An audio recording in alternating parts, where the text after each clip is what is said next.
I'm Dr. Pam King, and you're listening to With and For, a podcast that explores the depths of psychological science and spiritual wisdom to offer practical guidance towards spiritual health, wholeness, and thriving on purpose. Hello, friends and listeners. I'm Jill Westbrook. I'm one of the With and For producers, and I'm introducing each episode in this current series from Pam King on the 5 A's of Agility for Spiritual Health. Now, before this episode, 2 things. First, I want to make sure you're aware that Season 2 of With and For is coming soon. We'll be launching brand new episodes with amazing new guests on January 6th, 2025. And leading up to that point, we're excited to share shorter clips, practical features, and other talks and interviews from Pam. Thanks for being with us on our way to Season 2 of the show. And second, if you've been a faithful listener this year, would you head over to Apple Podcasts and rate and review the show? It's a great way to help us reach new listeners. Thank you for not only listening, but supporting what we do. So far, Pam has introduced and oriented us to the 5 A's of Agility for Spiritual Health, and we worked through the first step, attunement. If you haven't heard those episodes yet, it might be a good idea to start with them. In today's episode, Pam King continues by expanding into awareness. More than simple or immediate observation, awareness asks us to reflect on our feelings, emotions, thoughts, and the landscape of experience we found in step 1 of attunement. What emotions are coming up for us? What thoughts keep coming into our consciousness? This step of the practice helps us become more emotionally aware. The key with observing our thoughts and feelings is to just observe and not judge yourself. Emotions come and go. They provide information to us. Here's Pam on step 2 of the 5 A's of Agility for Spiritual Health, awareness. Thanks for listening.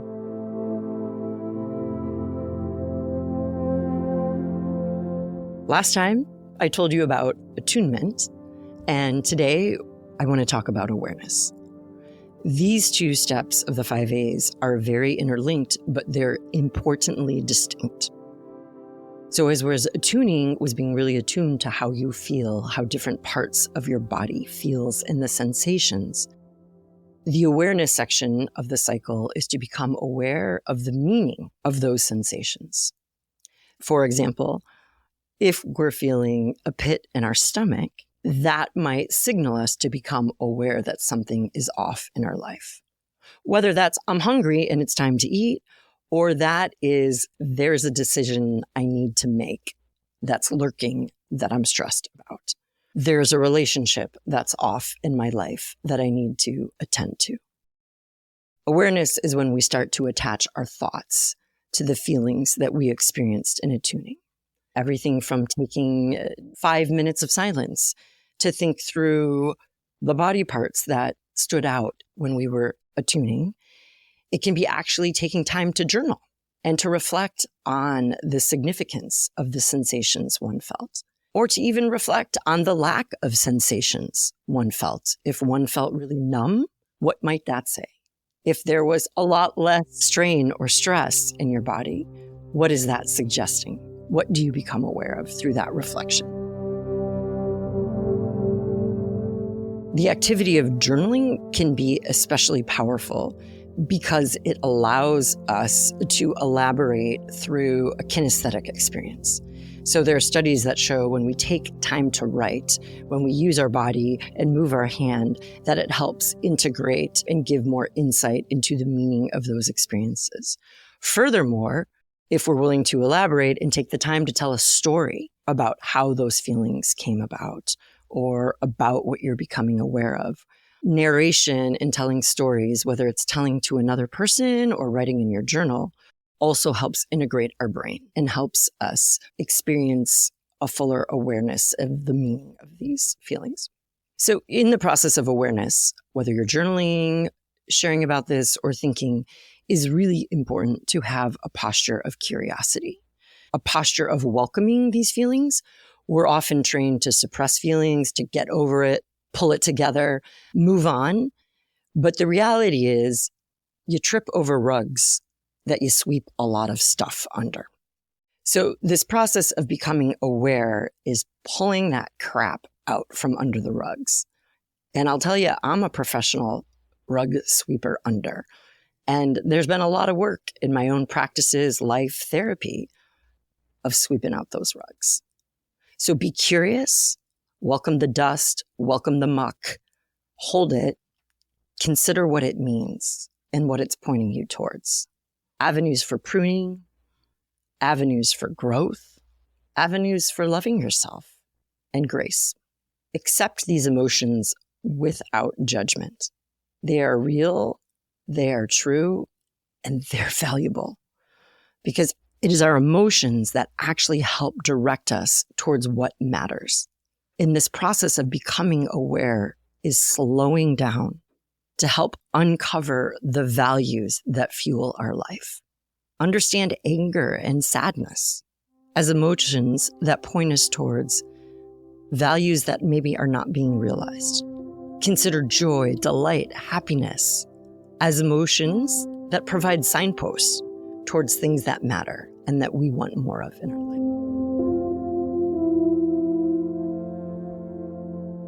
And I want to take a moment and I want us all to be real and lift up those rugs and look at the crap under there. And I'm not talking about, oh, I was so excited and I didn't want to tell people because I'm modest, the joyful emotions. I'm talking about the yuck, like the anger, the resentment, resistance, sadness, anxiety. That stuff that we have learned to like professionally shove under the rug. What if we thought about those as signposts, as gifts, as offerings, as opportunities to shed light on things that matter and how our life is going? Because if we don't become aware of those things, if we don't address them, we not only trip over the rug, but they will show up. Headaches, stomach aches, relationally, like when you lose it with someone you don't mean to, because they're tapping into stuff that you have shoved in. So let's think about anger. When you experience something that's really upsetting to you, like really upsetting you, what is that saying to you? What's being violated for you? How are you being wronged? Do you feel sabotaged? What does that say about what you value, what you hope for, and what you care about? Can your anger be a signpost towards these things that really matter? Same thing with sadness or sorrow. What has been lost or marred? Perhaps there's an obstacle that seems absolutely difficult to get around. Or a loss that is so great, breath is almost hard. How do we hold these things and hold ourselves in the context of these challenges and difficulties and use them as signposts and also share them with others when we need to? Becoming aware and addressing hard emotions is not easy work. It is a lot easier to shove them under the rug. But having to address things that are really making you anxious or angry or sad, it's not always easy. I hate to say it, but be prepared to feel those feelings. They're real and you can't get around them without going through them. I often say it's okay to linger with them, but don't loiter and get stuck. But hold them and hold yourself with loving arms. And sometimes you might need to find someone else to hold you and your feelings with you, whether a trusted friend, a pastor, a therapist. You're not in this alone. Thanks for listening today, and we're so glad you're taking this journey with us. Next week, Pam will walk us through alignment, the practice of bringing our values and principles and beliefs to what we're observing inside our minds. Until then, you can find a wealth of practices and resources on our website, thethrivecenter.org. And if you haven't already, subscribe to Within 4 to catch each of our weekly episodes this fall. Don't miss our next installment of the 5 A's next week. Within 4 is a production of the Thrive Center at Fuller Theological Seminary. For more information, visit our website, thethrivecenter.org, where you'll find all sorts of resources to support your pursuit of wholeness and a life of thriving on purpose. I am so grateful to the staff and fellows of the Thrive Center and our With and For podcast team. Jill Westbrook is our senior director and producer. Lauren Kim is our operations manager. Ren Jurgensen is our social media graphic designer. Evan Rosa is our consulting producer. And special thanks to the team at Fuller Studio and the Fuller School of Psychology and Marriage and Family Therapy. I'm your host, Dr. Pam King. Thank you for listening.